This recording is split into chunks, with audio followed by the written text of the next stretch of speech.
Assalamualaikum warahmatullahi wabarakatuh. Di sini saya akan menjelaskan tentang metode bercerita. Metode bercerita merupakan salah satu bentuk penyajian atau penyampaian materi pembelajaran secara lisan yang disampaikan oleh pendidik kepada peserta didik.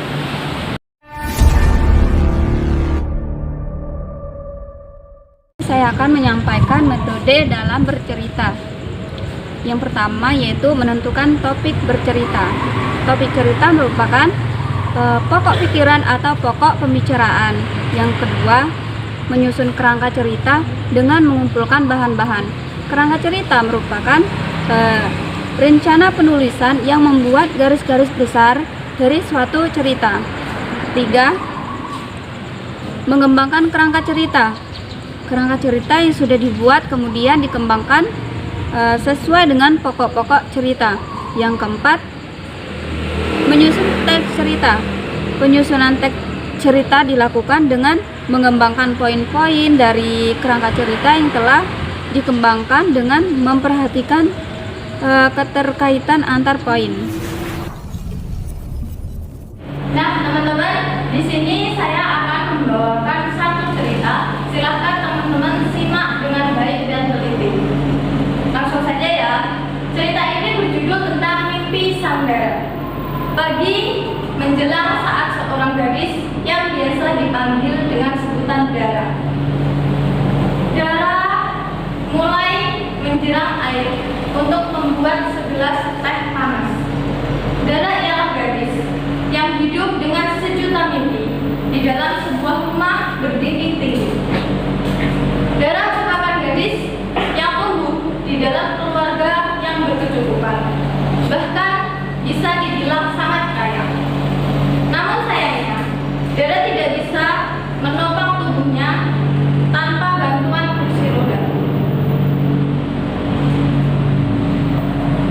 Sehingga merasa diacuhkan bahkan saat berada di dalam istana mereka sendiri.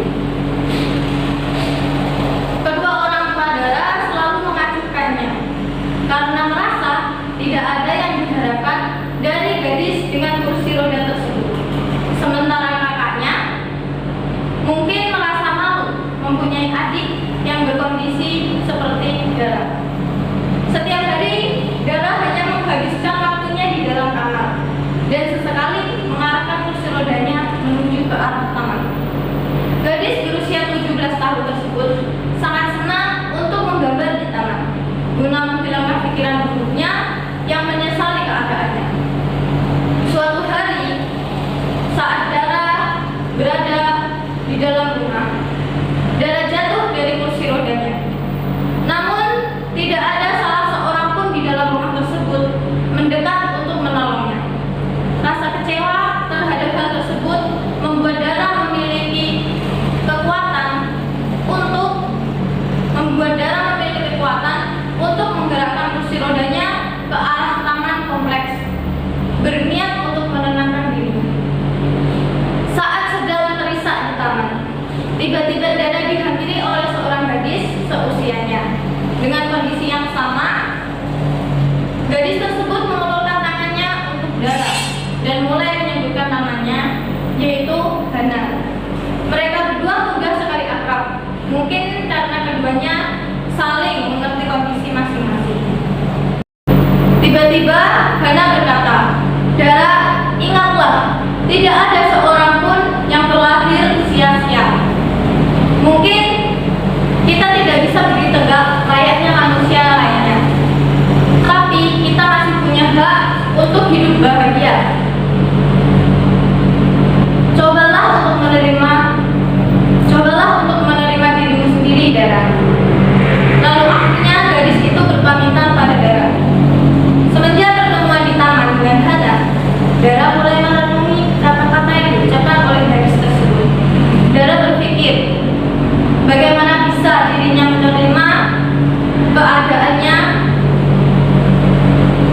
dengan keadaan rumah yang seperti itu dan keluarga yang tidak ada satu orang pun yang mendukungnya. Dara mencoba mencerna perkataan dari Hana secara perlahan.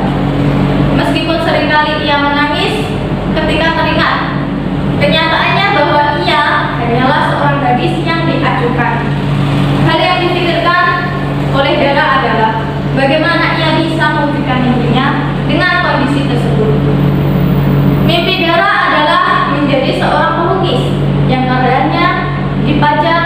dalam pameran besar. Yang dilakukan Dara untuk memulai adalah rajin membuat lukisan. Kesibukan tersebut juga dilakukan Dara untuk tidak memikirkan mengenai dirinya yang selalu diacukan dan mulai memahami apa yang dikatakan oleh Dara. Perlahan mimpi sang Dara mulai terwujud. Saat diam-diam ia sering memposting lukisannya melalui media sosial. Hingga suatu hari ada seorang datang ke rumahnya. Dara untuk menemui gadis itu guna mengajaknya untuk bergabung di dalam sebuah pameran besar. Kedua orang tua tersebut terperangah mendengar ucapan pria tersebut, sebab tidak menyangka bahwasanya Dara, si gadis kursi roda, bisa menghasilkan karya lukisan yang indah. Dara hanya tersenyum melihat reaksi orang tuanya, dan ia pun memilih menerima tawaran pameran tersebut. Berbagai lukisan indah dipajang dalam pameran yang diberi tema Mimpi Sang Dara. Orang tua Dara menghadiri pameran tersebut dan merasa terharu atas pencapaian putrinya yang selama ini diajukannya. Sementara Dara merasakan lega atas apa yang bisa ia terima dengan keadaan fisiknya dan memanfaatkan apa yang dia miliki. Baiklah anak-anak, di sini Ibu punya satu cerita. Nanti silakan amati video tersebut.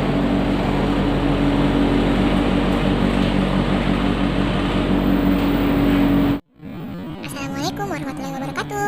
Apa kabarnya teman-teman semua yang ada di rumah? Semoga teman-teman semua tetap sehat dan semangat. Hari ini Miss Fitri akan bercerita tentang kisah Nabi Muhammad.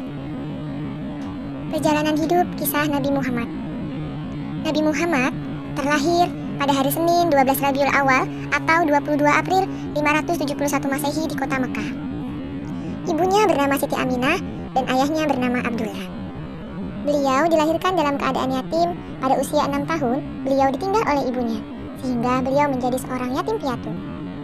Dan di usianya yang 8 tahun, beliau ditinggal oleh kakeknya yang bernama Abdul Muthalib. Lalu diasuh oleh pamannya yang bernama Abu Talib hingga beliau mandiri. Pada usia yang ke-12 tahun, Nabi Muhammad ikut berdagang bersama pamannya dan menikah pada usia 25 tahun dengan Siti Khadijah radhiyallahu anha. Pada usianya yang ke-40 tahun atau pada tanggal 17 Ramadan tahun 611 Masehi, Nabi Muhammad mendapatkan wahyu pertama dari Allah melalui malaikat Jibril, yaitu ayat 1-5 dalam surah Al-Alaq. Nabi Muhammad memiliki 7 orang anak, yaitu Qasim, Abdullah, Zainab, Ruqayyah, Ummu Kulsum, Fatimah, dan Ibrahim. Nabi Muhammad meninggal pada umur 63 tahun di Madinah pada tahun 651 Masehi. Demikian tadi kisah tentang Nabi Muhammad. Semoga bermanfaat untuk teman-teman semua. Assalamualaikum warahmatullahi wabarakatuh. Sampai jumpa lagi teman-teman semua. Ya, seperti itulah kisah Nabi pada zaman Rasulullah ya, Nana. Bahwasanya Nabi Muhammad itu lahir ketika anak yatim. Ketika ibunya meninggal, Rasulullah itu masih dalam kandungan. Nah, ibunya meninggal, Nabi Muhammad itu masih dalam usia 7 tahun. Ketika Nabi Muhammad meninggal, diasuhlah oleh kakeknya yang bernama Abdul Muthalib. Ketika kakeknya meninggal, diasuhlah oleh pamannya yang bernama Abu Talib. Nah, pada usia 25 tahun Nabi Muhammad itu menikah dengan Siti Khadijah. Sebelum menikah, beliau pernah menjadi pembalap kambing. Lalu